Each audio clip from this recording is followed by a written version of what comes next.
దాని మీద ఇంతవరకు చరణం ప్రజలకు నమ్మకం కలిగించితేనే ఇది వ్యవస్థ. ఈరోజు ఒక మంచి అంటే సూర్యాపేటకు ఏ రోగం వచ్చింది మనకి పేరునగానే కొద్దిగా మనసులో ఒక రకమైనటువంటి అనిపించినప్పటికీ కూడా అట్లాంటి ట్యాగ్ లైన్తో మనం ఈరోజు ఒక సమావేశాన్ని ఏర్పాటు చేసుకున్నందుకు బాధగా ఉంది. ఎందుకంటే సూర్యాపేట జిల్లాలోనే ఒకప్పుడు పోరాటాలకు జిల్లా ఉంది.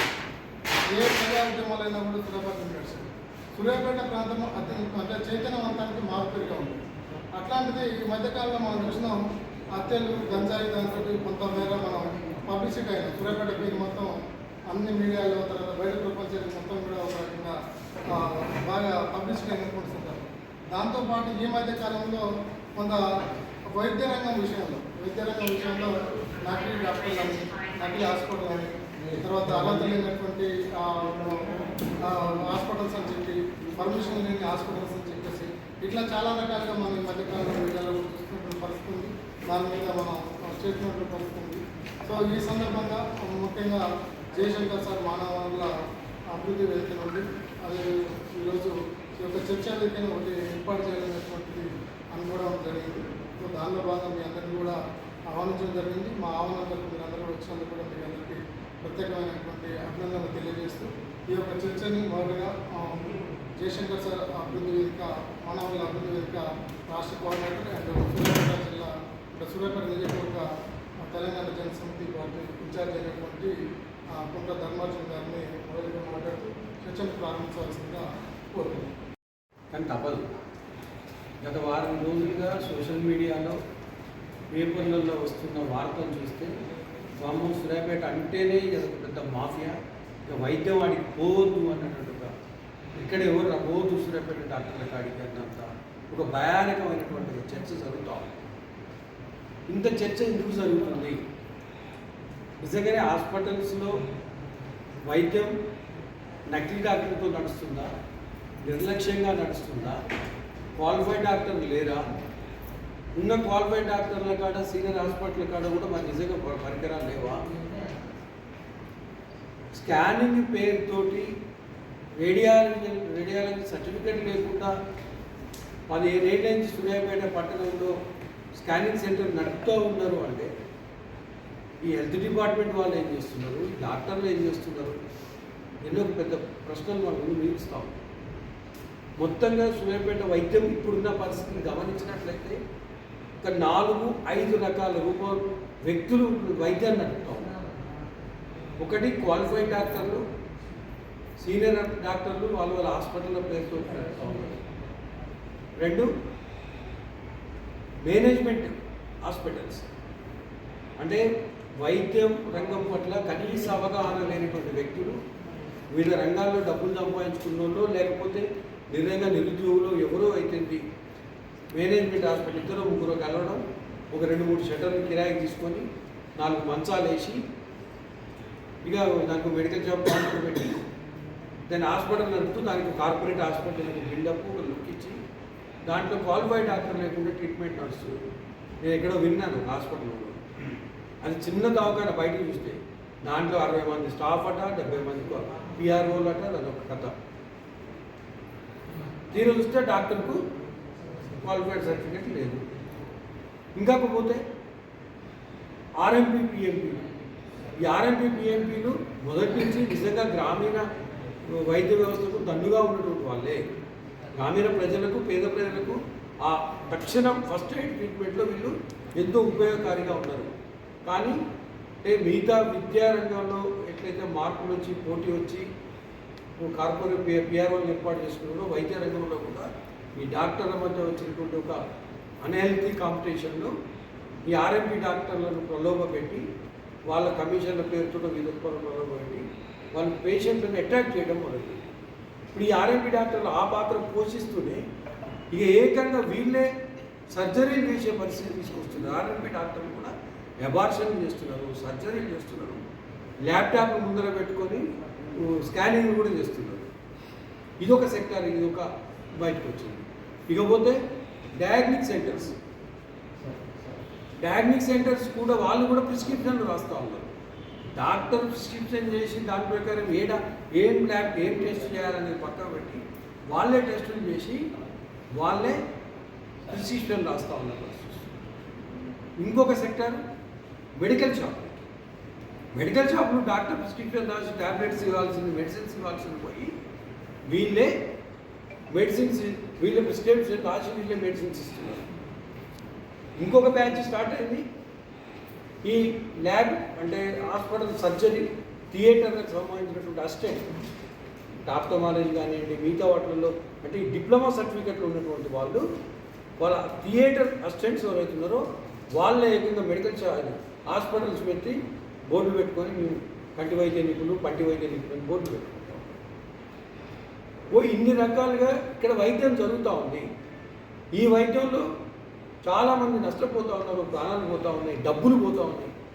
15,000 కోట్లు జరగాల్సిన వైద్యం ₹1,00,000 ఈ కమిషన్లు, ఈ మాయదారులు మామూలుగా ట్రీట్మెంట్ చేయాల్సింది చేయకపోవడం, వీటన్నింటి మధ్య మొత్తం ఎంతోమంది ప్రాణాలు కోల్పోతున్నారు.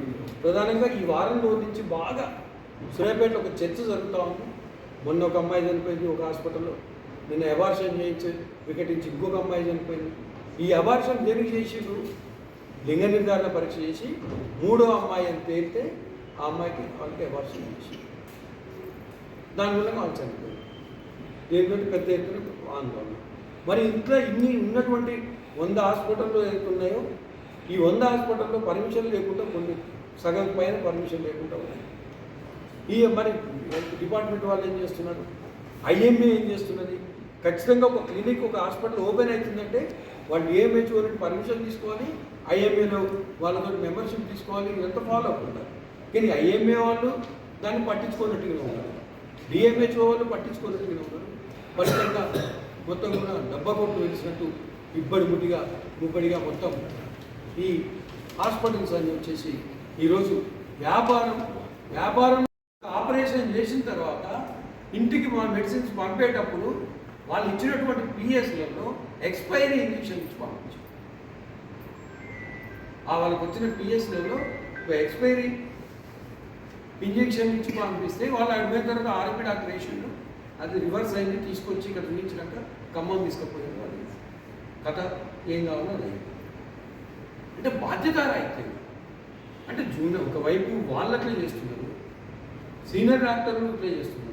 సూర్యాపేట ఇంత కేంద్రంలో ఇంత జరుగుతూ ఉంది, డెవలప్ అవుతున్నటువంటి కేంద్రం, ఒక జిల్లా కేంద్రంగా వ్యాపార కేంద్రంగా అభివృద్ధి చెందుతూ ఉంది.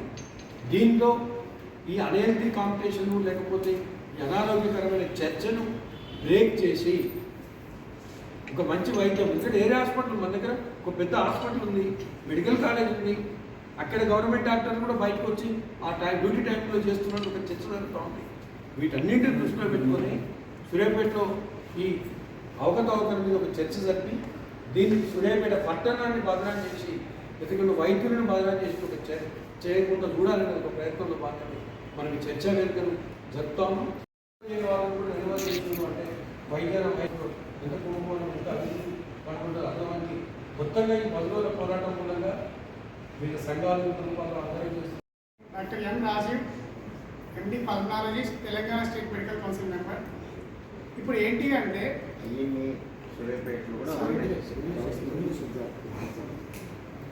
అంటే ప్రపంచంలో అన్ని ప్రాణము కాలం, ప్రాణం విలువ తెలిసిన డాక్టర్లమే ఈ సూర్యాపేటలో వైద్య రంగ ప్రక్షాళన జరగాలని ముందుకొచ్చినాం.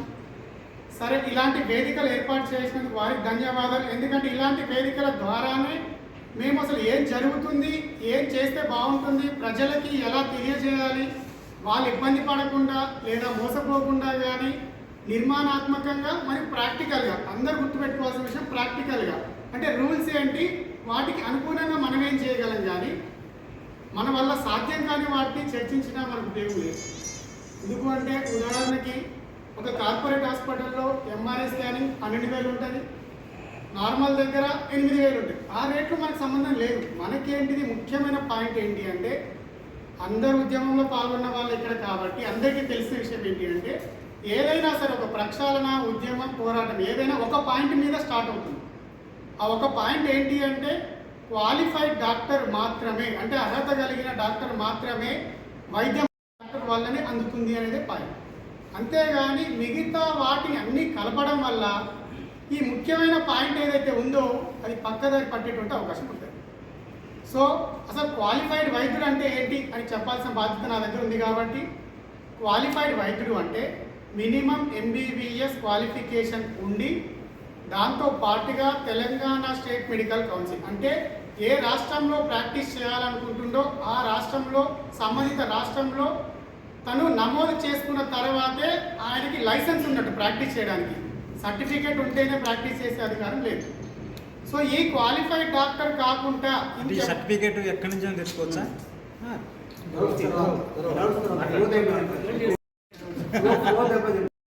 లైసెన్స్ రెండు ఉన్నాయి.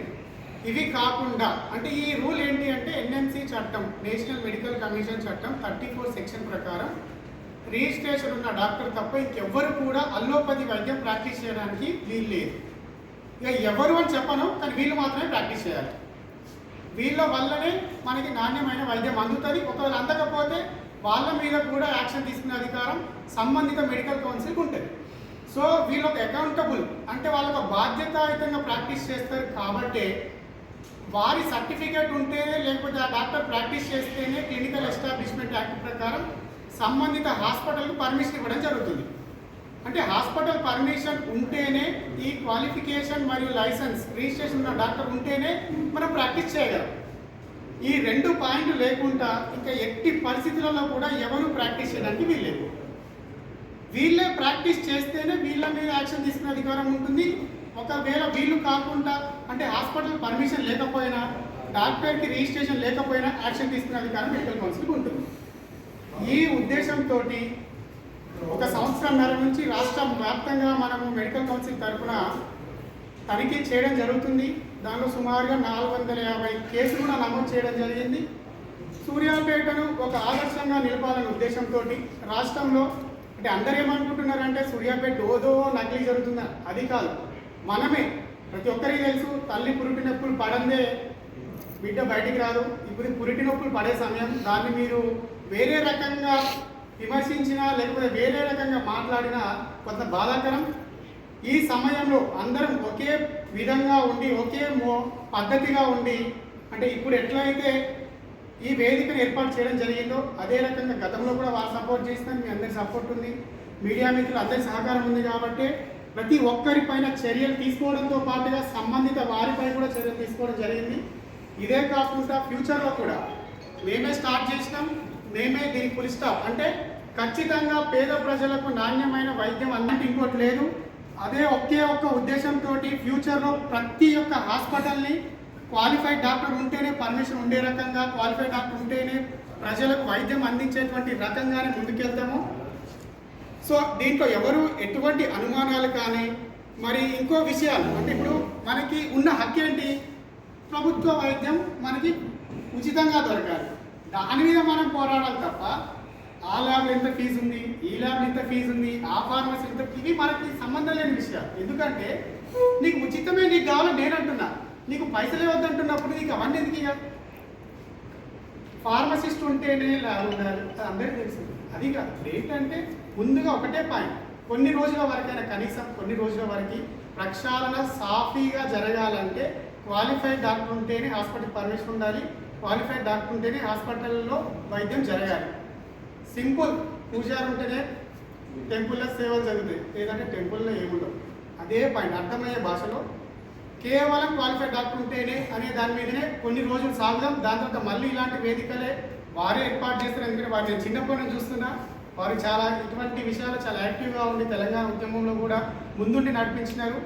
ఇటువంటి ఏర్పాటు చేయాలని కూడా వాళ్ళు కోరుతూ ప్రజలందరికీ మీ తరఫున ఒకే ఒక agenda, qualified doctor, hospital qualified doctor ఉంటేనే ఉండాలి.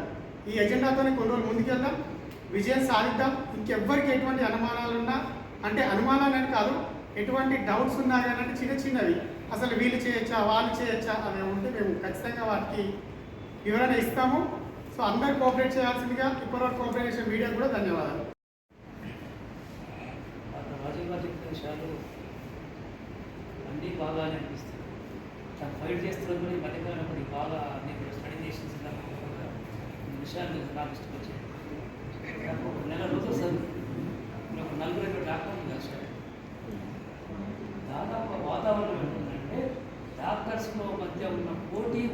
కూడా అనేక విషయాలు బయటపిస్తుంది.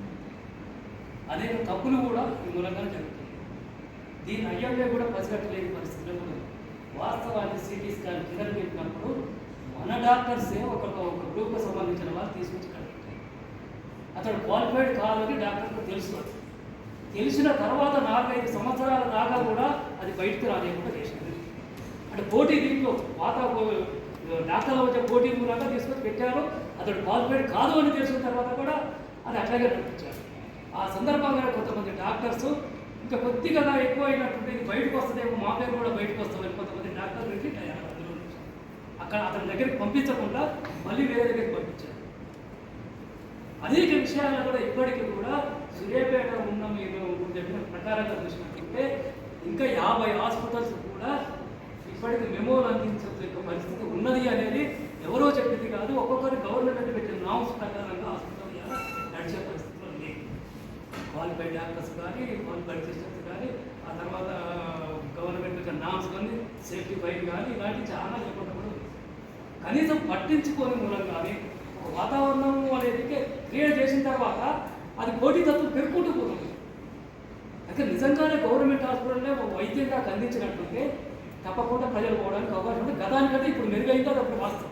కానీ అక్కడ కూడా డాక్టర్స్ లేని మూలంగా, అలా క్వాలిఫైడ్ డాక్టర్లు లేని మూలంగా అక్కడ కూడా మన ప్రైవేట్ డాక్టర్లు పనిచేస్తున్న మూలంగా దాదాపుగా వాళ్ళని కూడా కొంతమంది ఏజెంట్లుగా పెట్టుకొని అక్కడ కాదా ఇక్కడ మీకు ఎవరు చూసుకుంటాడు, ఈ గవర్నమెంట్ కొనుగోలు తీసుకుంటాడు, మీరు ఎవరితో ప్రైవేట్ రండి అక్కడ బలం కానీ కొద్ది అని చెప్తున్న పరిస్థితి స్పష్టంగా నేను పంపించిన వాళ్ళకి కూడా మాట్లాడే విషయం. అయితే మీరు ఎందుకు చేయాలని కొట్లాడమంటారని చెప్పిన తర్వాత 2 రోజుల తర్వాత 4 రోజుల తర్వాత అక్కడ ఆపరేషన్ చేశారు. అంటే ఇప్పుడు ఒక్కొక్క పరిస్థితి చూసినట్టుంటే ఇది 1 by 1 ఇలా భయంకరమైన విషయాలు మన దగ్గర కనిపిస్తాయి. కావాలని జరిగే చాలా ఉంది, పోటీతత్వంతో పెరిగే చాలా ఉంది.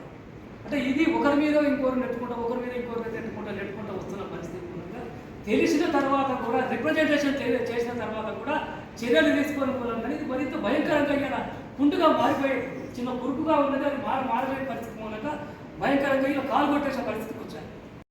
నుంచి కూడా ఒక్కొక్క సందర్భంలో కూడా ఒక్కొక్క దీంట్లో సమావేశాలు అవుతున్నాయి తప్ప కానీ ఇక్కడ ఏం జరుగుతుందో ఆ మీద స్టడీ అయ్యేవి కూడా పట్టించుకోలేదని కూడా ఒక వాస్తవము.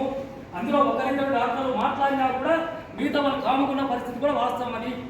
ఎందుకంటే అది పట్టించుకున్నట్టుంటే ఇంత బిడ్డైపోయే పరిస్థితి కూడా కాదు. రీసెంట్గా 6 రోజుల్లో ఇద్దరు చనిపోవడము, 5 హాస్పిటల్ మూతపడము, ఒక 20 హాస్పిటల్ మెమోరేషన్ చేయడము, ఇదంతా 1 by 1గా అంటే ఒక నెల 2 నెలల సంది ఇదంతా ప్రాసెస్ జరుగుతున్నది.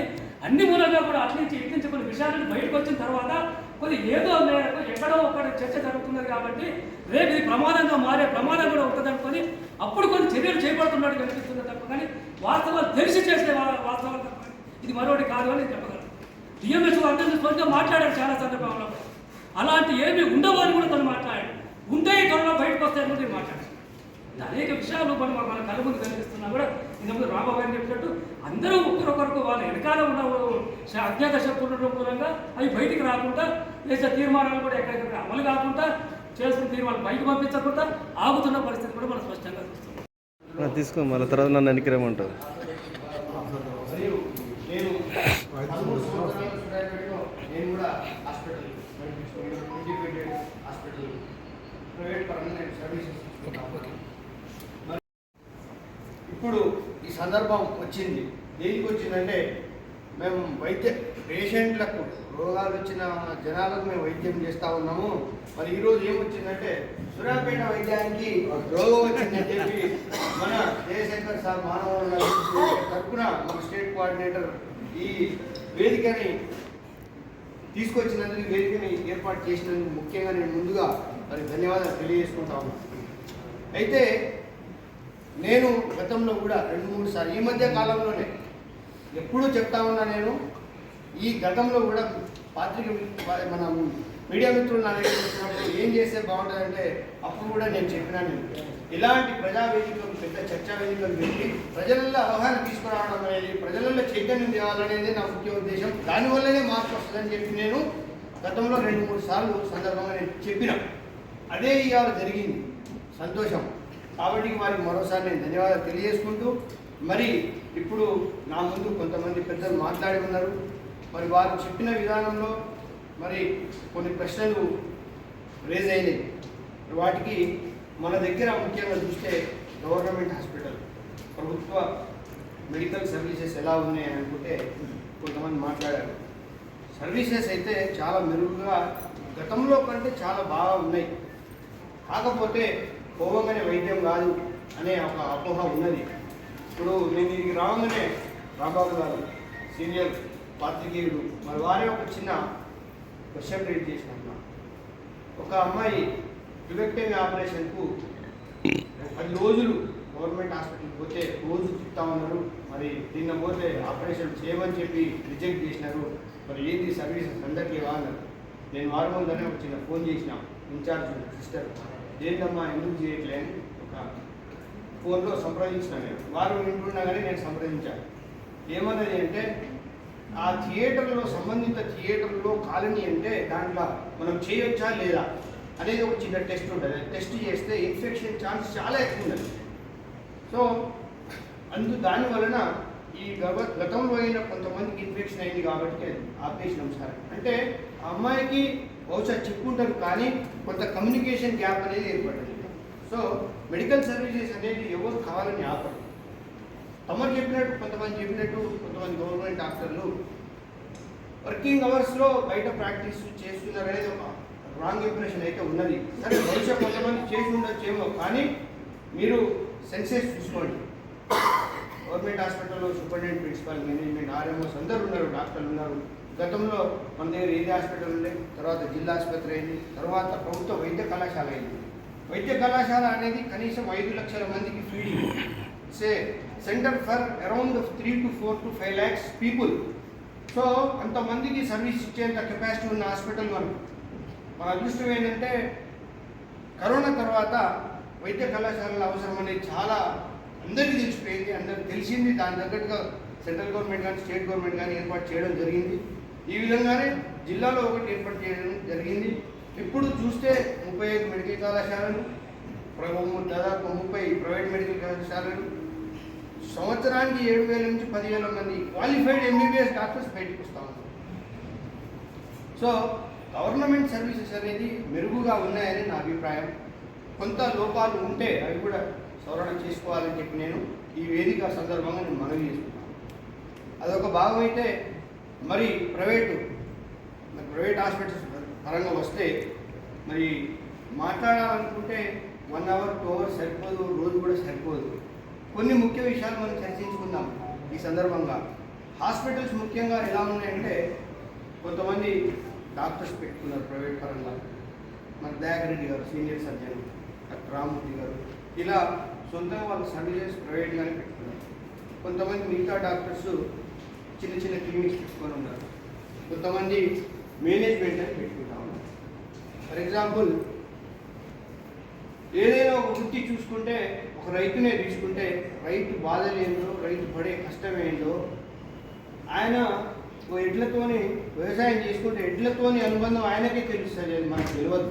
ఒక డాక్టర్ తెలియదు, ఇంకో వృత్తి చేసేటోని తెలియదు. అట్లనే ఒక ఎంబీబీఎస్ 6.5 సంవత్సరాలు 5 సంవత్సరాలు కష్టపడి బయటకు వచ్చినాక ఆయనతో ఒక ప్రమాణం చేయించుకొని బయటకు పంపిస్తామండి ఒక డిగ్రీ చేయడం. దాన్ని హిపోక్రటిక్ ఓత్ అంటారు. మరి ఆ హిపోక్రటిక్ ఓతులో ఎలా ఎథికల్ ప్రాక్టీస్ చేయాలి, అనెథికల్ ఏంటి అని, ఇంజెక్షన్ ఎవరికి ఏమి, అవసరమైన మందులు ఎవరికి ఇవ్వాలి, అవసరం లేని మందులు ఎవరికి ఇవ్వద్దు, అవసరమైన వైద్యమే చేయాలి, అవసరం లేని వైద్యం చేయదు, ఒకవేళ నీ దగ్గర నీ తోటి డాక్టర్ వస్తే కూడా నువ్వు ఫీజు తీసుకోకుండా వైద్యం చేయాలని ఎథిక్స్ నేర్పిస్తారు. మరి ఈ ఎథిక్స్ అనేది మేనేజ్మెంట్ హాస్పిటల్స్ ఎవరైతే నడిపిస్తారో వారి దగ్గర ఇది లోపం ఉంటుంది. నేను ఎవరికి వ్యతిరేకం కాదండి, అంటే బహుశా కొంతమంది ఇప్పుడు ఈ పరంగా ఈ గత 4 రోజులుగా జరుగుతూ ఉంటే అన్నగారు చెప్పారు ఏమని, ఐఎంఏ డాక్టర్లే మరి క్వాలిఫికేషన్ లేని డాక్టర్ని తీసుకొచ్చారని చెప్పి. ఆయన రావడం వాస్తవమే, ఆయన క్వాలిఫికేషన్ లేదు అనే వాస్తవం ఈరోజు తెలిసేంత వరకు నాకు కూడా తెలియదు. బహుశా మాకంటే ముందు ప్రాక్టీస్లో ఉన్నారు, వారు తీసుకొచ్చిన డాక్టర్లు 2-3 కూడా లేరు. మరి వారు వచ్చినప్పుడు మిస్గైడ్ చేసి ఉండొచ్చు, ఆయన సర్టిఫికేట్ ఫేక్ సర్టిఫికేట్ సబ్మిట్ చేసి ఉండొచ్చు. మరి ఇదంతా ఎందుకు బయటపడుతున్న విషయాలకు నొప్పించిందంటే గతంలో తెలంగాణ స్టేట్ మెడికల్ కౌన్సిల్ అనేది ఉన్నది. కానీ 14లో మనకు రాష్ట్రం 13-14 రాష్ట్రం ఏర్పడ్డాక మన మెడికల్ ప్రివెన్షన్ అనేది ముఖ్యంగా 18 నుంచి స్టార్ట్ అయింది మన తెలంగాణ ఏర్పడ్డాక మన మెడికల్ కళాశాల రావడం జరిగింది.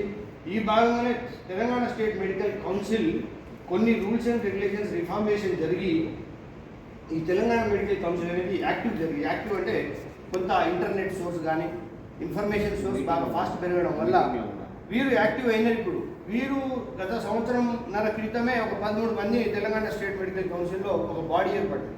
వాళ్ళ పని ఏంటంటే నకిలీ డాక్టర్ని ఎరివేయడమే, జల్లడబట్టడమే. సో ఈ సంవత్సరంన్నర నుంచి వీళ్ళు చేసిన ప్రయత్నంలో పుట్టినదే ఈ నకిలీ డాక్టర్. ఇది చాలామందికి తెలియదు. మరి 13 సంవత్సరాలైంది, 15 సంవత్సరాలైంది, మరి వీళ్ళు ఏం చేస్తా ఉన్నారంటే దానికి సమాధానమే ఇది. ఈ తెలంగాణ స్టేట్ మెడికల్ కౌన్సిల్ అనేది వీళ్ళు జల్లడబట్టాలని చెప్పి ఎక్కడైతే నకిలీలు ఉన్నారో వాళ్ళ ఓలలు ఇచ్చి బయటికి పంపించింది తెలంగాణ స్టేట్ మెడికల్ కౌన్సిల్. కాబట్టి ఇప్పుడు బయటపడతా ఉన్నాం. మన సూర్యాపేటనే కాదండి, స్టేట్లో చాలా చోట్ల బయటపడతా ఉంది. సో ఇది ఒకటి గమనించాల్సిందిగా మనవి. తర్వాత ఇక సర్వీసెస్ వస్తే అర్హతకు మించి కొంత డాక్టర్లు, అర్హత లేకుండా చాలామంది డాక్టర్లు. ఇది చాలా పెద్ద ప్రశ్న అండి. ఒక ఎంబీబీఎస్ డాక్టరు ఒకప్పుడు ఎంబీబీఎస్ డాక్టరు అన్ని విధాల సర్వీసెస్ చేసేది. ఉదాహరణకు డెలివరీ చేసేది, సిజేరియన్ ఇద్దరు ఉన్నారు, పిరాలిస్ట్ లేరు, ఇప్పుడు 4 ఉన్నారు, గ్యాస్ట్రోఎంట్రాలజిస్ట్ ఉన్నాడు, న్యూరో సర్జన్ ఉన్నాడు, న్యూరో ఫిజిషియన్ ఉన్నాడు, ఆర్థోపెడిషియన్స్ 25 మంది ఉన్నారు. సో చాలా మెడికల్ సర్వీసెస్ అనేది చాలా మెరుగైనవి. దీంట్లో భాగమే ఇంకో విషయానికి వస్తే కమిషన్ బేస్డ్ ప్రాక్టీసెస్ అని ఒకరు మాట్లాడటం విన్నాం. మరి కమిషన్ బేస్డ్ అనేది అది మేమైతే తక్కువ మాట్లాడితే మంచిది. మేమైతే దాన్ని ఎంకరేజ్ చేయలేదు, మేము చేయం కూడా. సభాముఖంగా ఓపెన్గా చెప్తా ఉన్నాను. ఇది మేము ఏనాడు ఎంకరేజ్ చేయలేదు. లేదు ఈసారి ఉన్నారు, మీరు కూడా ఒక ఆర్ఎంపీ సీనియర్ ఆర్ఎంపీ ప్రాక్టీస్ చేస్తుండే లేదా తెలియదు. వారు నా మిత్రుడు, నా క్లాస్మేట్, అంటే ఈ సన్ ఈజ్ మై క్లాస్మేట్. విదేశీ సూర్యాపేటలో చదువుకున్నాం. హైదరాబాద్ యాక్సిడెంట్ అయ్యి సార్కి మరి ఇట్లా తీసుకురామని చెప్పి సర్వీసెస్ కొంత చేస్తా ఉన్నాం, తీసుకొచ్చేది. మరి వాళ్ళు కూడా వారిని అడగండి మీరు. వారు కూడా సూర్యాపేట నాకు 12-13 సంవత్సరాలు తెలుసు. నేను ఏనాడు కూడా నేను వారిని సంప్రదించలేదు. కాకపోతే వాళ్ళు ఫోన్ చేసేది, బాబు చూడు ఇది కొంచెం సర్వీస్ చేయడం చేసింది. అట్లాగని మేము ఏనాడు కూడా ఈ commission based practice qualified doctors చేయరండి. దాదాపుగా ఎవరు చేసినట్టే వాడు ఏదో అన్నట్టు అంతే. అది ఎవరైనా ఉండని కమిషన్ బేస్డ్ ప్రాక్టీస్ కానీ వీళ్ళని ఎంకరేజ్ చేసేది ఎక్కువ ఎథిక్స్ తెలియని వాళ్ళు, అన్ఎథికల్గా పోయే వాళ్ళే కొంచెం ఎంకరేజ్ చేసుకుంటూ ఉంటారు. ఇందాక మీరు చెప్పారు ఒక హాస్పిటల్లో, చిన్న హాస్పిటల్ అన్నీ చెప్తా ఉన్నారు, చిన్న దవాఖానా, బయట నుంచి చేస్తే ఏం లేదు. లోతుగా చూస్తే 60 మంది పిఆర్ఓలు, 70 మంది స్టాఫ్. వాళ్ళకి జీతాలు ఎట్లా వెళ్తాయి? వాడు ఎక్కడి నుంచి తెచ్చేయాలి? మరి ఎవరిని పట్టాలి? 60 మంది వాడు పిఆర్ఓలు అంటే రోజుకి ఒకరిని పడతాడు. ఎవరిని పడతాడు? అమాయక పేషెంట్ అని అమాయక ప్రజల్ని పడతాడు.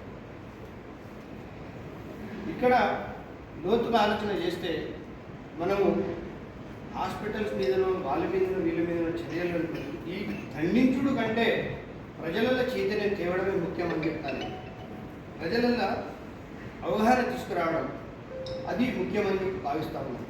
గతంలో కూడా చెప్పినా నేను 2-3 సందర్భాలలో. తర్వాత ఈ ఆర్ఎంపీ మరియు పిఎంపీ, ఈ ఆర్ఎంపీ విషయానికి వస్తే ఆర్ఎంపీస్ గతంలో ఒక పద్ధతిగా చేసుకుంటా ఉండేది. ఒక 10 సంవత్సరాల క్రితం పోతే ఇక సీనియర్స్ కొంత ట్రైన్డ్, రాను రాను కొంత ఎథిక్స్ స్వభావం మనుషులలో కూడా తగ్గిపోతూ ఉంది. క్రుయాలిటీ పెరుగుతూ ఉంది, కన్నింగ్నెస్ పెరుగుతూ ఉంది. వాస్తవంగా గంజాయి ఎక్కడదండి? నా చిన్నతనంలో గంజాయి చూడలేదు, వినలేదు కూడా. ఇప్పుడు చూస్తే రాత్రి వాడు పుట్టుకోలతాడు, చేతులు 2-3 నగులు ఫ్రాక్చర్స్ అయితే ఈ రేంజ్. ఎందుకు రాబోయే ఏమైందంటే వాడు గంజాయి తాగి గోడం కొట్టినని చెప్తారు. లేదంటే వాడు గంజాయి తాగిన నెత్తితో ఇంకొని కొడతాడు. అట్లా ఈ కేసులు ఈ మధ్యలో చూస్తా ఉన్నాం. సో 15 సంవత్సరాల క్రితం గంజాయి పదం లేదు. సో ఈ రకంగా క్రియాలిటీ అనేది యాంటీ సోషల్ యాక్టివిటీస్ పెరుగుతూ ఉన్న క్రమంలో సిస్టమైజ్డ్ ఒక పద్ధతి గల లక్షణాలు ఉన్న ఆర్ఎంపీ సిస్టమ్ కూడా వ్యవస్థ కూడా నశించిపోయింది వాస్తవంగా. ఎమర్జెన్సీ సర్వీసెస్ ఇచ్చేది వాస్తవంగా విలేజెస్లో కానీ ఏదైనా ఇప్పుడు ఇంజక్షన్ రాస్తారు ఒక డాక్టర్, క్వాలిఫైడ్ డాక్టర్ రాస్తాడు, వాడు ఇంజక్షన్ వేయించుకోవాలంటే కనీసం మళ్ళీ 10-20 కిలోమీటర్లు పోవాలంటే ట్రాన్స్పోర్ట్ కూడా ఉండదు. మరి అలాంటి క్రమంలో కొంత వైద్య సేవలు అందించిన విషయం వాస్తవమే, కానీ ఈ యాంటీ సోషల్ యాక్టివిటీస్ పెరగడం వల్ల గత ప్రభుత్వంలో కొత్త సిస్టమ్ స్టార్ట్ చేసింది దీన్ని కౌంటర్ చేయడానికి. మన రూరల్ డాక్టర్స్ని కేటాయించడం జరిగింది. దీంట్లో భాగంగానే పల్లె దవాఖానాలని స్టార్ట్ చేసి పల్లె దవాఖాన 10,000-2,000 జనాభా ఒక డాక్టర్ని కేటాయించడం, ఈ ఆశా వర్కర్ని కేటాయించడం, ఏఎన్ఎంని కేటాయించడం అనేది గ్రౌండ్ వర్క్ స్టార్ట్ అయింది. వాస్తవంగా ఇంతకుముందు లేదు అది. ప్రతి 1000 పాపులేషన్కి ఒక ఏఎన్ఎం, ఒక అంగన్వాడీ టీచర్ కేటాయించడం జరిగింది. కొంత ఏమైనా ప్రాబ్లం వచ్చిందంటే, ఒక అమ్మాయి కానిపోయిందంటే, కన్సీవ్ అయిందంటే రిజిస్టర్లకు ఎక్కిపోవాలి, అది ఆన్లైన్లోకి ఎక్కిపోవాలి. 3వ నెల కానీ 5వ నెల కానీ అబార్షన్ అయిందంటే గవర్నమెంట్ తెలిసిపోతుంది, అది ఎవరు చేసిరు ఎక్కడ చేసిరు అనేది ఖచ్చితంగా తెలిసిపోతుంది. ఆ సిస్టమ్ అనేది ఉన్నది, విజిలెన్స్లో ఉన్నది. కాబట్టి సర్వీసెస్ అయితే మెరుగుగా ఉన్నాయి. తర్వాత ముఖ్యమైన విషయం ఈ మధ్య కాలంలో మనం చూస్తూ ఉన్నాం. మరి సూర్యాపేటలో మనం ఈ చర్చ పెట్టుకోవడానికి కారణం ఏమైంది, అసలు ఎందుకు వచ్చాం మనం ఇక్కడ? వీడికి రావాల్సిన ఇంతమంది మనం ఎప్పుడు కలవాలి. మరి కలిసే 2-3 ఛాయ్ తాగేటప్పుడు ఎప్పుడు అట్లా కలిసి యాక్సిడెంట్ కలిసేది, కానీ మరి ఇప్పుడు చర్చా వేదిక పెట్టుకోవాల్సిన పరిస్థితి ఎందుకు వచ్చింది? ఈ మధ్య కాలంలో జరిగిన సంఘటనల వల్ల మనం చర్చలో రావడం జరిగింది. మరి ఏం జరిగింది? డాక్టర్స్ విచ్చలవిడిగా హాస్పిటల్ పర్మిషన్స్ వచ్చినాయి. మరి ఈ అనుకోని సంఘటనలు కొన్ని జరిగినాయి. రీసెంట్గా 2 అమ్మాయిలు చనిపోవడం జరిగింది. మన కొన్ని హాస్పిటల్స్ చేస్తే మరి రీసెంట్ లాస్ట్ డెత్ చూస్తే మనం అందరం వీడియోస్లో చూసినాం. మన పేర్లు మాట్లాడకూడదు, మనం వీడియోస్ చూసాం. అమ్మాయి 3వ కాన్పు చనిపోయింది. మరి 3వ కాన్పు దాకా పోవలసిన పరిస్థితి ఎందుకు ఆమెకు? అబార్షన్ అసలు ఎందుకు జరిగింది? గ్రౌండ్ లెవెల్ ఆలోచించాలి. మనం చేసినోడు బాగా చేసిండు, అయిపోయింది, వాడు తప్పే చేసిండు. కానీ అమ్మాయి 3వ కాన్పు దాకా ఆమెకు 25 సంవత్సరాలే. 25 సంవత్సరాలకే 3వ కాన్పుకు అబార్షన్ అయిపోయింది, చనిపోయింది. ఆమె లైఫ్ 25 ఏళ్ళకే సమాప్తమైంది. మరి ఆమెకి అవగాహన లేదు. బేసిక్గా భర్తకు కానీ అమ్మాయికి కానీ తల్లిదండ్రులకు కానీ అవగాహన లేకపోవడం వల్ల జరిగింది ఈ సంఘటన. ఏం అవగాహన లేదు అంటే, పెద్దవాళ్ళందరూ ఆలోచించాల్సిన విషయం, పబ్లిక్కి తీసుకోవాల్సిన విషయం కూడా ఇది. ఇప్పుడు ఈ మధ్య కాలంలో కానీ గతంలో కానీ మీరు చూసినట్లయితే ఏవైతే అవాంఛిత కార్యక్రమాలు కానీ, బ్యాడ్ ఇన్సిడెంట్స్, అన్ఎక్స్పెక్టెడ్ ఈవెంట్స్ జరిగినాయన్నీ క్వాలిఫైడ్ డాక్టర్స్ నడిపించే దవాఖానాలు కాదు అని చెప్పి మీరు గమనించాలి. మీరు ఎక్కడైనా ఉంటే మా దృష్టికి తీసుకురండి, మేము సమాధానం మేము చెప్తాం. మీరు చూడండి, ఈ అబార్షన్ అయిన సంఘటన కానీ, ఇంతకుముందు సంఘటన కానీ, ఏ సంఘటన కానీ అది క్వాలిఫైడ్ డాక్టర్స్ రన్ చేస్తున్న హాస్పిటల్స్ కావు. ఇది మీరు గమనించాలి, ప్రజలకు కూడా తెలియాలి. చివరిగా పేద ప్రజలకు కానీ, సూర్యాపేట పట్టణ ప్రజలకు కానీ మేము చేతులెత్తి మేము మనవి చేసుకునేది ఏంటంటే, ఎవరు క్వాలిఫైడో గుర్తించండి. క్వాలిఫైడ్ డాక్టర్స్ దండిగా ఉన్నారు సూర్యాపేటలో.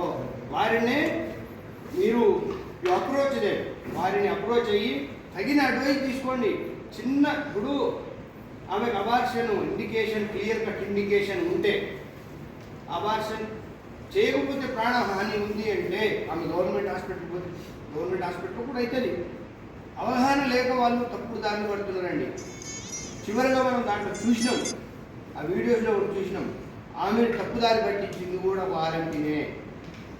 అవి కట్టాలి, అవగాహన పెంచుతూ. సరే, ఎక్కడైనా అగ్ని అనేది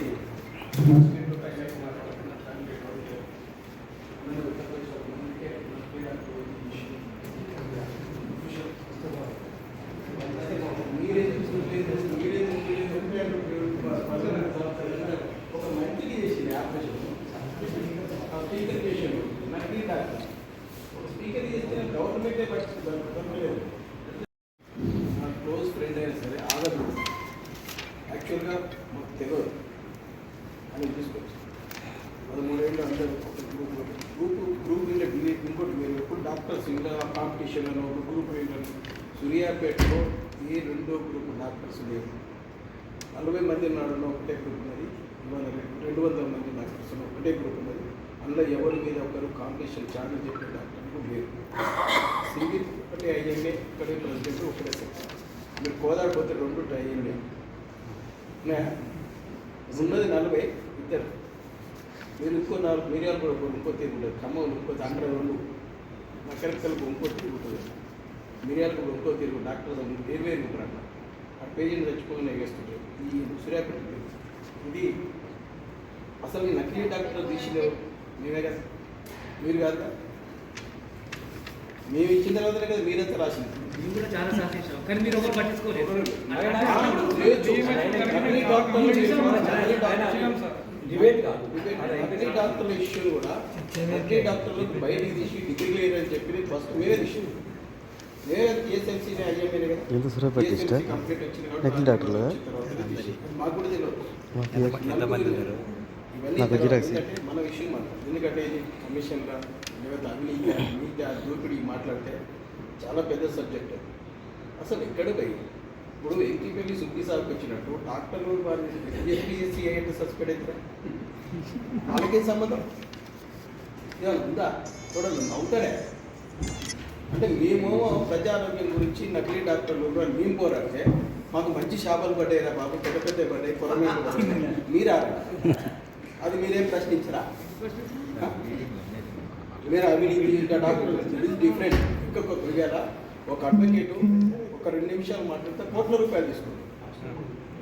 రోజుకు ఆయనకు ఒక 2 కోట్లు 3 కోట్లు అది అన్యాయం కదా. కామన్ మ్యాన్ జస్టిస్ జరుగుతుందా? అంటే అది మనం అది ఎక్కడ పోయాలి? బేసిక్ ఏంటంటే మేమనేది ఏంటంటే సూర్యాపేటకు ఒక మంచి వైద్యం అందించాలి. ఇవాళ ఎందుకంటే ఈ కాంపిటీషన్ ఎందుకు ఇట్లా జరిగిందంటే నేను 30 ఏళ్లలో ఇలాంటి కేసులు ఉన్నాయి. అన్ని హాస్పిటల్ కేసులు చనిపోతాం, సర్జరీ చేస్తే పోతాం. ఎందుకంటే ఒక బ్యాడ్ కండిషన్ ఉంటుంది, మేము చేయలేమన్నమాట. మీరు సార్ మీరు రాసిస్తామంటారు, మేము పోలేమన్నా. కొన్ని కేసులు బ్యాడ్గా ఎగిరిపోయినాయి. ఐఎంఏ వాళ్ళందరినీ సపోర్ట్ చేసింది. ఎందుకు సపోర్ట్ చేసిందంటే ఆయన చెప్పినందుకు అది ఆ కండిషన్ ఉంది కాబట్టి ఎక్స్ప్లెయిన్ చేసిన తర్వాత కూడా మీరు ఇబ్బంది పడితే ఇలా ఉదాహరణ నేను చెప్తుంది. ఈ కేసు మేమందరం చేసిన తర్వాత ప్రెస్ వాళ్ళు చాలామంది చేశారు. ఇవాళ నేను రియల్గా నేను డాక్టర్స్ ప్రెస్ను ప్రజా సంఘాలను అభినందిస్తున్నాను. ఎందుకంటే ఇలా సమాప్తమైంది. ఒక డిఎంఏ నుంచి ట్రాన్స్ఫర్ కూడా అయింది, ఇప్పుడే వచ్చింది, పరిసమాప్తమైంది. అందులో ఆయన రూల్ కూడా ఉంది, నేను కాదంటలేదు. ఇది యాక్షన్ కరెక్ట్ తీసుకుంటే ఇవాళ ఇది జరగకపోయింది. దాన్ని పెండింగ్లో పెట్టి చేస్తే ఒక్కొక్కటి జరిగింది. ఇవన్నీ కూడా చేసి మేము దీన్ని ముందుకు తీసుకెళ్ళాలంటే ఈ ప్రస్తుతం ఇంకో గ్రూప్ తయారవుతుంది. డాక్టర్ రామ్మూర్తి హాస్పిటల్ మంచిగుందా, దయాకేడ్ హాస్పిటల్ పెంచి బాగున్నాయా, లేకపోతే ఏసీ టైం వస్తలేదుగా, రూమ్ చిన్నవిదిగా, ఈ పేపర్ రాస్తుంది కరెక్టేనా? ఏమన్నా అర్థం ఉందా? మేము పోరాడేది నకిలీ డాక్టర్ల మీద పోరాడుతుంటే నా డాక్టర్ రామ్మూర్తికి వ్యవసాయ క్షేత్రం ఉందా? ఆయన నన్ను ఎడ చూసిండే ఆయన పేపర్ రాసింది. నేను వ్యవసాయం ఎప్పుడు చేస్తుంది, నేను ఎప్పుడు పోతుంది నాకు అది చూడప్పుడు చూడలే. ఇటువంటి నాకు అనేది నచ్చదన్న. ఎందుకంటే మనం జనరల్గా తీసుకోవాలి, బేసిక్గా మాట్లాడాలి. ఇప్పుడు అవి ఇవన్నీ మాట్లాడేది. ఎందుకంటే మీకు ఖచ్చితంగా సూర్యాపేటలో ఎవరున్నా సరే ఇండియన్ మెడికల్ అసోసియేషన్ క్వాలిఫైడ్ లేకుంటే మాత్రం ఖచ్చితంగా మేము యాక్షన్ తీసుకుంటాం. తెలంగాణ మెడికల్ కౌన్సిల్ ఇవన్నీ తీసుకునేది పంపించేది. మీరు క్వశ్చన్ వేసారు ఏ డాక్టర్ మంచిది, ఏ టీచర్ మంచిది, ఏ కాలేజీ మంచిది అని చెప్తుంది. ఇప్పటికి కూడా ఏ కాలేజీ మంచిది అని ఎవరిని అడిగితే నా పిల్లల్ని ఏ స్కూల్లో పంపించాలో చెప్తారా ఎవరు? ఆన్సర్ సార్ అడుగు మా దగ్గరకు చుట్టపూడ అని వస్తే గోవా పెట్టినాక అన్నీ మంచిగా అడ్వకేట్ ఉంటుంది చూడు. Big question.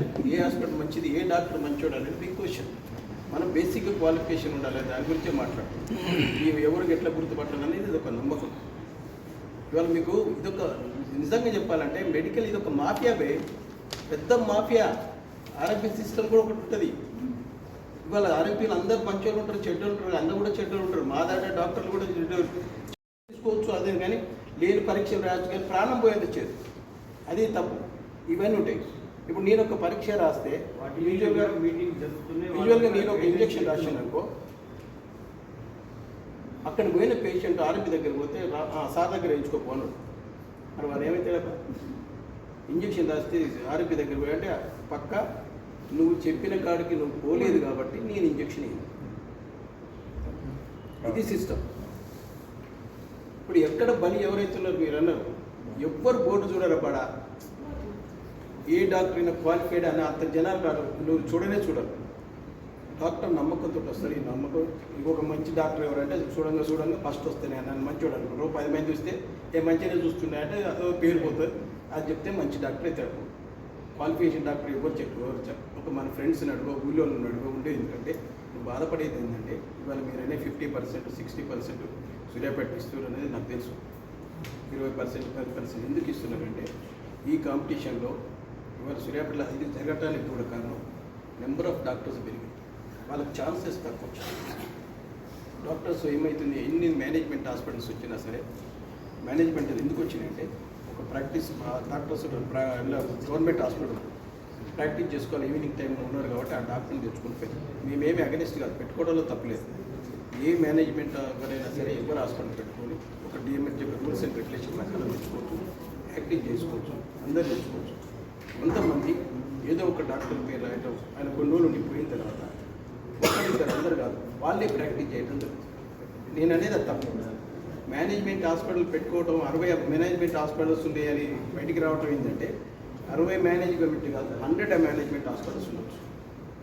Regular hospital doctors పెట్టుకొని ప్రాక్టీస్ చేయండి, ప్రజలకు అందించండి రూల్స్ ప్రకారం ఉంటుంది. అంతేగాని అందులో కూడా మీరు ఒక ఏంటంటే ఒక ఎప్పుడో ఒక ఈ డాక్టర్లు ఇంకోటి మీరు డాక్టర్స్ లిస్టు మీరు సబ్మిట్ చేయవచ్చు డిఎంఎన్హెచ్ అన్నీ మంచిగా ఉన్న క్వాలిఫై. ఇప్పుడు కొంతమంది ఫెయిల్ అయిన డాక్టర్లు జాబ్ గవర్నమెంట్ డిగ్రీ లేకుండా వచ్చి కూడా హాస్పిటల్ ప్రాక్టీస్ చేస్తున్నారు. అటువంటి కొంచెం ఇబ్బందికరంగా దాని గురించి ఇవాళ ఎందుకంటే నాకు బాధాకరమైన విషయం ఏంటంటే ఒక డాక్టర్స్ ఇష్యూ తీసుకపోతే ఎన్ని ఇన్వాల్వ్ అయినాయంటే ఇలా పాలిటిక్స్ ఇన్వాల్వ్ అయ్యి పోలీస్ డిపార్ట్మెంట్ కానీ ఇదే పద్ధతి నాకు అర్థమవుతుంది. ఇది చాలా బాధాకరంగా ఉంది. ఖచ్చితంగా మేము ఇప్పుడు తెలంగాణ మెడికల్ కౌన్సిల్ కానీ ఐఎంఏ కానీ దీని గురించి క్వాలిఫైడ్ డాక్టర్స్ ఉండాలని. ఇంకోటి వేరే ఇప్పుడు ఫీజు ఎంత చూడు అది తీసుకున్నారు, దాని గురించి మనం మాట్లాడడం చాలా కష్టం ఉంటుంది. అది వెరీ డిఫికల్ట్. ఎందుకంటే అదక్కడ ఇప్పుడు సమాజంలో పోరాడదామంటే అన్నిటికీ పోరాడవచ్చు సార్. ఇవాళ ఒక కామన్ ఏం లేనాడు పోలీస్ స్టేషన్ లేకపోవచ్చు వస్తుంది, పోలేకపోతాం. ఒక మున్సిపాలిటీకి పోలేకపోతాం, ఒక రెవెన్యూ డిపార్ట్మెంట్కి పోలేకపోతాం, ఒక అడ్వకేట్ దగ్గర పోలేకపోతాం. ఇవన్నీ సిస్టమ్స్ ఉన్నాయి, దీని అంతా ముడిపడి ఉన్నది కాబట్టి ఇవన్నీ మనం చేయలేము. ఉన్న దాంట్లో బెటర్గా ఇవాళ నేషనల్ మెడికల్ కౌన్సిల్ రూల్స్ ప్రకారం కూడా అన్ని హాస్పిటల్ నడపలేము. ఢిల్లీలో కూర్చొని ఢిల్లీలో హాస్పిటల్ ఎట్లుంటో దాని ప్రకారం ఉండాలంటే సూర్యాపేటలో ఉండవు. ఒక తిరుమలగిరి హాస్పిటల్ ఇలా మీ సూర్యాపేట వచ్చినాడు స్కానింగ్ లేదు, ఒక ఎక్స్రే ఉంది. మరి నేను స్కానింగ్లో పనిచేసి వచ్చిన, సిటీ స్కాన్లో పనిచేసి వచ్చిన, సిటీ స్కాన్ లేదు. ఉన్న దాంట్లో పనిచేయాలి. కొన్నిసార్లు యాక్సిడెంట్స్ అవుతాయి, కొన్నిసార్లు మిస్ అవుతాం, ఎట్లా జరుగుతుంది అని పరిస్థితి. ఎందుకంటే చేంజెస్ ఇవన్నీ ఈ కాంపిటీషన్లో ఈ medical colour number of doctors రావడం, ఎర్నింగ్ మనం చేయాలి. తప్పనలో కొంతమంది ఫ్రీలాన్సింగ్ అందుకనే వేరే హాస్పిటల్కి పోయి చేసినప్పుడు ఇవన్నీ చేసుకుంటూ జరుగుతుంది. దానివల్ల కొంచెం స్పీడ్లో కాంపిటీషన్లో ఇది కొంతమంది అన్నీ బాగున్నా సరే డిగ్రీ లేకుండా ప్రాక్టీస్ చేయడం అనేది చాలా బాధాకరం. ఫస్ట్ డాక్టర్ ఉండాలి, మంచిగా ఉంటే ఏం లేకుండా చెట్టు కింద ప్రాక్టీస్ చేసుకోవాలి, దాన్ని తప్పపడ్డదు. కానీ ఓ సిస్టర్ లేదు, ఓ నర్సు లేదు, వాళ్ళతో ప్రాణాలు పోతలేవే. వైద్య సరిగా లేకపోతే ఇవన్నీ ఎక్కడ ఉంటాయి? ఇవన్నీ కాకుండా దీని మీద మనం పోరాటం చేయాలి. మీరు అన్నట్టు డిగ్రీలో ఇప్పుడు రష్యన్ డాక్టర్స్ పెట్టాలి, అది కూడా పెట్టాలనుకోండి. ఎందుకంటే ప్రజలకు మంచి జరిగేటట్టు నా సపోర్ట్ ఎప్పటికీ ఉంటుంది తమ్ముడు అని చెప్పి పంపించాను సార్. అది ఒక సన్నివేశం చేయలేదు. మమ్మల్ని ఐఎంఏ ప్రెసిడెంట్, సెక్రటరీ గారు, కార్యవర్గ సభ్యులు 4-5 మెంబర్స్ కలిసి పాత డాక్టర్ దగ్గర అంటే సభ్యత్వం ఉంటుంది, కొత్త డాక్టర్ దగ్గరికి పోవాలి అనే ఉద్దేశంతో మేమేం చేయడం జరిగింది. 4-5 మెంబర్స్ కలిసి పోతే మేము పోయిన డాక్టర్లల్లో మోర్ దెన్ 60% ఇది సోకాల్డ్ మేనేజ్మెంట్ అనుకోవచ్చు, ఇంకేదో అనుకోవచ్చు.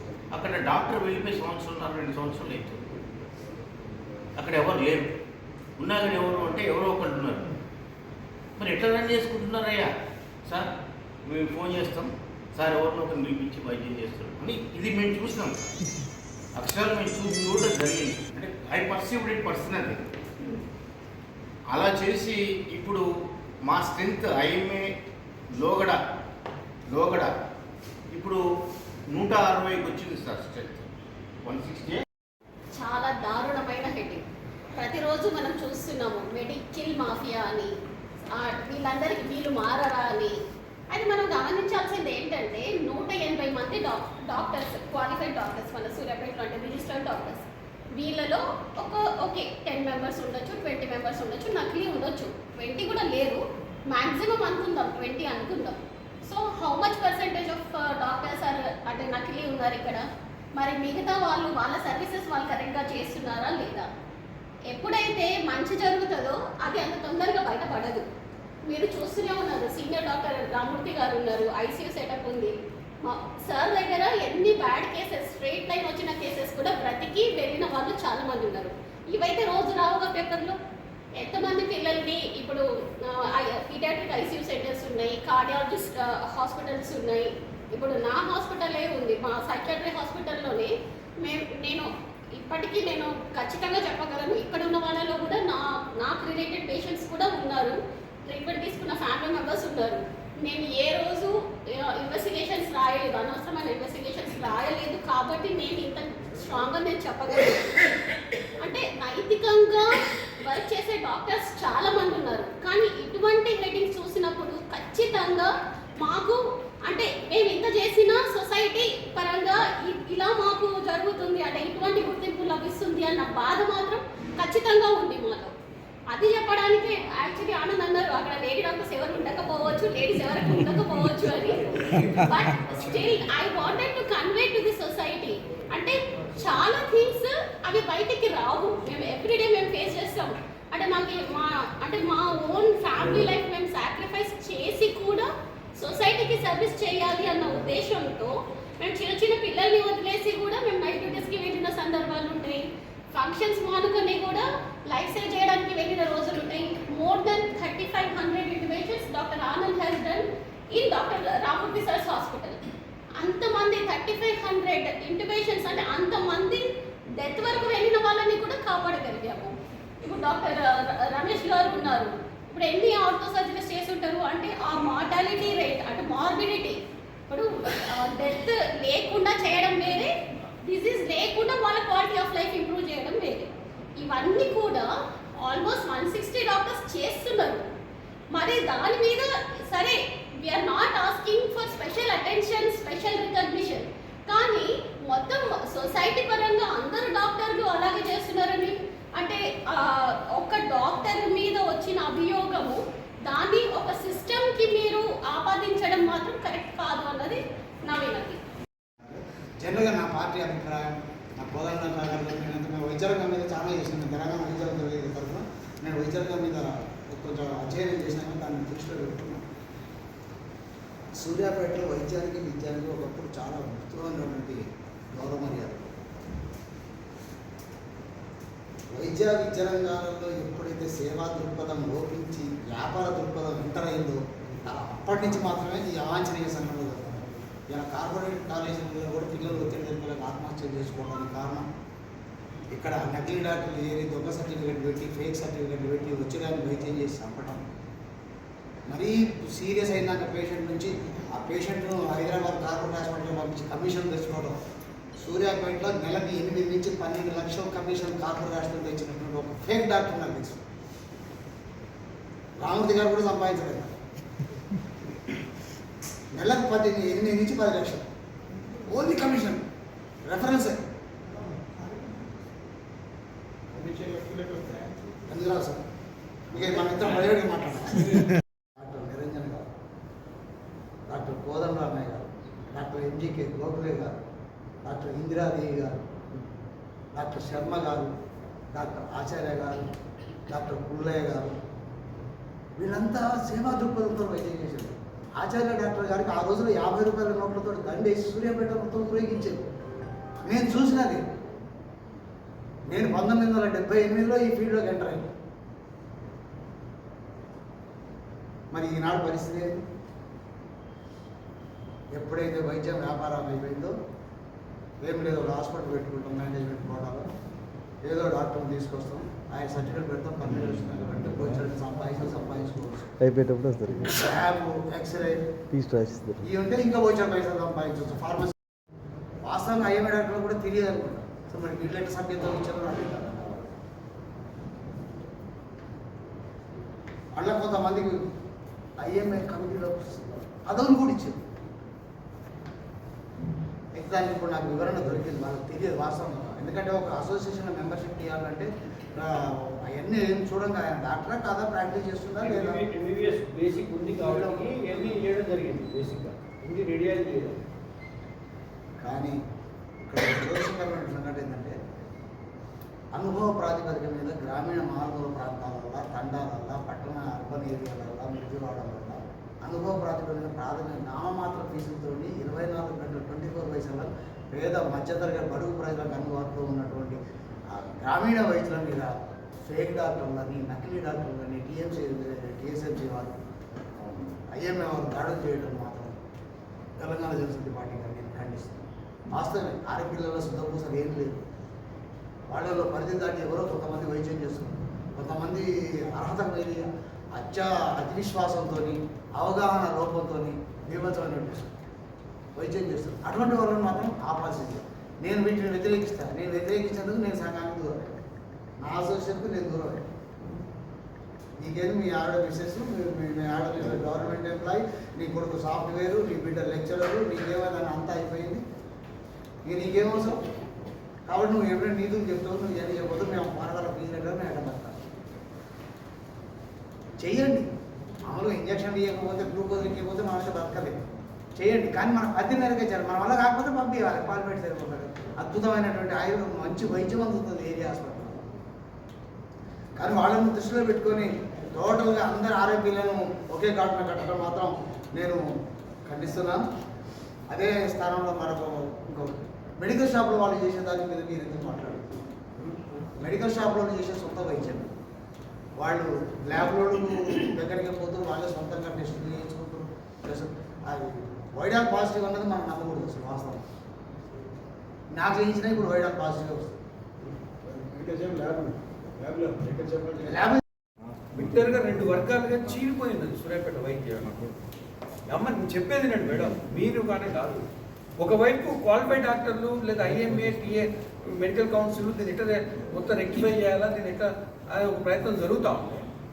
ఇవాళ ఏంటిది పేపర్లో మీడియా వాళ్ళు రాసేయి, ప్రజా సంఘాలు మాట్లాడే వార్తలతో పాటు కలెక్టర్కు ఒక వర్గం పోయి మేం కాదు అసలు దొంగలు వీళ్ళు అని ఒక మెమోరాండం ఇచ్చారు. మెయిన్ పేపర్లో ఎడిటింగ్ వచ్చింది.